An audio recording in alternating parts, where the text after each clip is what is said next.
बस शहरात शिरली. खिडकीबाहेर उंच इमारती, धावपळ, हॉर्नचा आवाज. अर्जुनचं हृदय मात्र थोडंसं दडपलं गेलं. हेच का ते शहर? तो स्वतःशीच पुटपुटला. बस थांबली. लोक उतरले. अर्जुनही उतरला, एका बॅगेसोबत आणि हजारो प्रश्नांसोबत.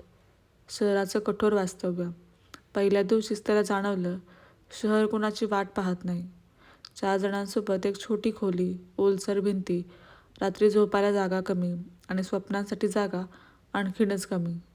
पहिली नोकरी मिळाली, एका हॉटेलमध्ये वेटरची. सकाळी 6 वाजता काम, रात्री 10 वाजेपर्यंत थांबणं. पगार कमी, पण काम प्रचंड. पहिल्याच दिवशी ताट पडलं. मॅनेजर ओरडला, "अरे डोळे आहेत की नाही?" सगळ्यांसमोर अपमान. अर्जुनचं डोकं खाली गेलं, डोळ्यात पाणी. पण तो रडला नाही. कारण त्याला माहीत होतं, इथे रडायला कोणी नाही. एकाकी रात्री. रात्री खोलीत परतल्यावर तो आईचा फोन लावायचा. "जेवलास का बाळा?" आईचा आवाज ऐकताच त्याच्या छातीत काहून माजायचं. "हो आई." तो खोटं बोलायचा. फोन ठेवल्यावर तो छताकडे पाहत पडून राहायचा. "मी योग्य निर्णय घेतला का?" हा प्रश्न रोज त्याच्या मनात घुमायचा. अपमानाची जखम. एक दिवस हॉटेल खूप गजबजलेलं होतं. एक ग्राहक चिडला, "चहा थंड आहे."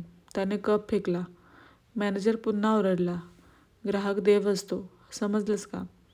तो शब्द, देव, अर्जुनच्या मनात खोल रुतला. देव इतका निर्दयी असतो का? तो स्वतःलाच विचारत होता. त्या रात्री तो खूप रडला.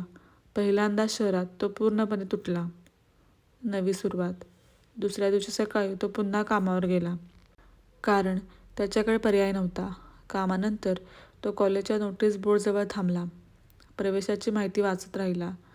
शिक्षण थांबवायचं नाही, त्याने मनाशी ठरवलं. रात्री उशिरापर्यंत अभ्यास, थकलेले शरीर, पण जागं मन. मनातला संवाद. एका रात्री तो स्वतःशीच बोलला, "अर्जुन, आज तू पडला आहेस, पण संपलेला नाहीस. आज अपमान सहन केलास तर उद्या उत्तर देशील." त्या क्षणी त्याच्या डोळ्यात भीती नव्हती, जिद्द होती.